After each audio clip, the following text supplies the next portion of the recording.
Have you ever had that feeling, especially at the start of a new year, where you just feel stuck? It's like you're standing still while the world keeps spinning.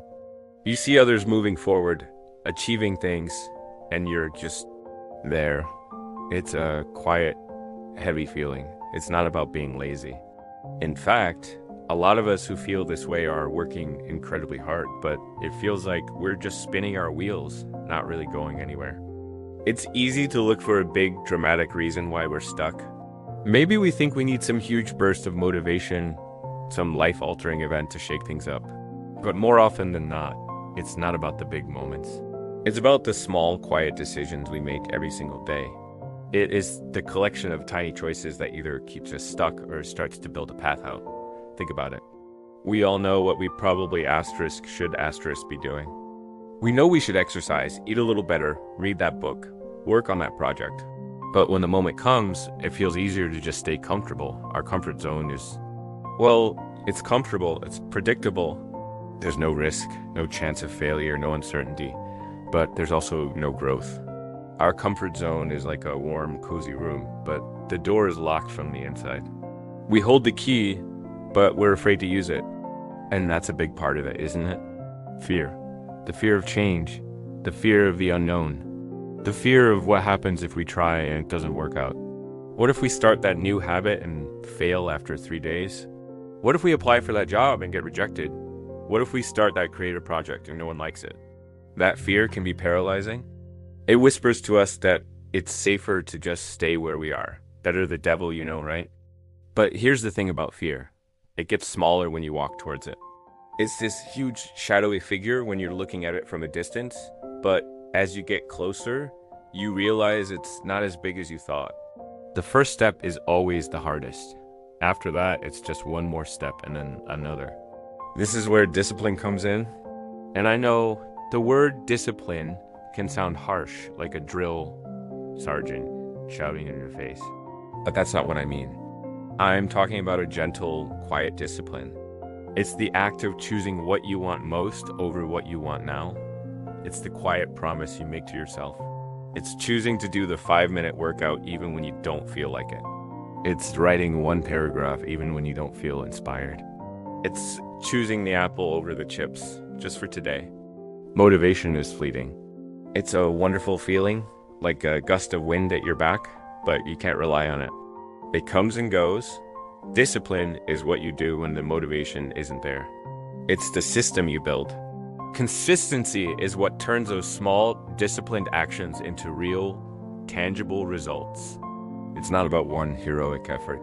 It's about showing up, even imperfectly, day after day. One workout won't change your body. One healthy meal won't make you healthier. One page won't write a book, but 100 of them. That changes everything. The problem is we often overestimate what we can do in a day and underestimate what we can do in a year. We set these huge, unrealistic goals for January 1st. And by January 5th, 10th, we've given up because we're exhausted and haven't seen any results. We try to change everything at once. But real, lasting change is a slow burn. It's gradual. So what if instead of trying to overhaul our entire lives overnight, we just focused on getting a little bit clearer? What if we stopped waiting for a perfect plan or a bolt of lightning from the sky and just asked ourselves, what is one small thing I can do today that my future self will thank me for? Just one thing. Maybe it's not starting a business. Maybe it's just cleaning off your desk. Maybe it's not running a marathon. Maybe it's just walking around the block. Clarity is so important. Often, we feel stuck because we don't actually know where we want to go. We have this vague idea of a better life, but what does that actually look like? What does it feel like? Take some time, real quiet time, to think about it. Not what your parents want for you, not what society expects of you, not what you see on social media. What do you truly want? Get specific. Write it down. The simple act of putting a vague feeling into concrete words can be incredibly powerful. It gives you a direction, a star to navigate by. Once you have a little bit of clarity, you can start making choices that align with that direction. It's not about having your whole life figured out. Nobody does. It's about choosing a path and taking the first step. You can always adjust your course later. A ship leaving a harbor doesn't need to see the final destination. It just needs to know which way to point its nose to get out of the harbor. The rest of the journey reveals itself along the way. It's about taking personal responsibility. And that's another word that can feel heavy, but it's actually the most empowering thing in the world. It's the realization that you are the author of your own life. Yes, there are things outside of our control. Life happens. But how we respond to those things, the choices we make every single day, that is entirely up to us. Waiting for someone else to save you, waiting for the right time, waiting for motivation, that's giving your power away. Taking responsibility is taking that power back. It's saying, my life is my own, and I am the one who will build it. The feeling of being stuck is often a signal. It's a sign that the way you currently living is no longer aligned with who you are or who you want to become. It's an invitation to look inward and ask some honest questions. Am I living on autopilot? Am I making conscious choices? Or am I just reacting to what happens to me? Am I prioritizing short-term comfort over long-term fulfillment? These aren't easy questions. The answers might be uncomfortable, but growth is always on the other side of discomfort.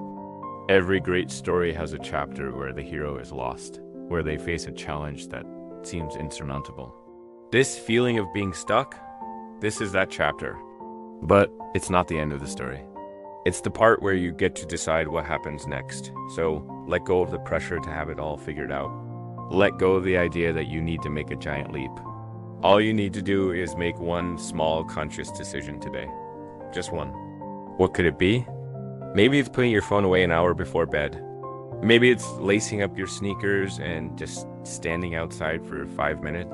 Maybe it's writing down one thing you're grateful for. It doesn't have to be big. It just has to be a choice. Your choice. The future isn't some distant place you arrive at. It's built one day, one decision at a time. The person you will be a year from now is a direct result of the choices you make today, and tomorrow, and the day after that. The journey out of stuck doesn't start with a giant leap across a chasm. It starts with a single, deliberate step. So, as you finish listening to this, just take a quiet moment. Breathe, and ask yourself that question. What is the one small choice I can make right now? Not tomorrow, right now. Because your new direction, your new story, it all begins with that one simple decision. Thanks for listening.